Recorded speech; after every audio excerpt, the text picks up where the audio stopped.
Welcome to Kermode Uncut. I've been thinking a lot recently about the magical and transcendent power of cinema. Last Sunday, I was very proud to host an event at the BFI South Bank, which was a tribute to John Hurt, a celebration of the life and work of John Hurt. And there was loads of speakers who had worked with John Hurt, people like Stephen Fry and Alan Parker and Jeremy Thomas, talking really fondly and wonderfully about working with John Hurt. We also showed a number of clips, and it was just wonderful to be in that auditorium seeing clips from The Elephant Man and Midnight Express and Love and Death on Long Island. I mean, it was really tangible that you could feel John Hurt's presence in the room when those clips were playing. And the BFI have announced that they're going to do a John Hurt retrospective season in January of next year. And this was announced at the beginning of the celebration, at the beginning of the memorial. And it was, met with great applause, great enthusiasm, because people really want to see those films again, to sit there in an auditorium and see them play.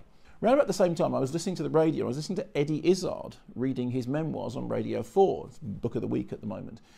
And he was talking about his childhood and losing his mother at an early age. And there was one very, very moving installment in which he talked about the fact that he'd done a gig and somebody had got in touch with him who he had known as a child. He'd been on holiday and he'd stayed in a foreign country. And this person got in touch to say, I have Super 8 film of you, on that holiday. Would you like to see it? And he talked about watching that Super 8 film and it magically bringing back to life not just his childhood, but also the complete family unit, a time that had now passed.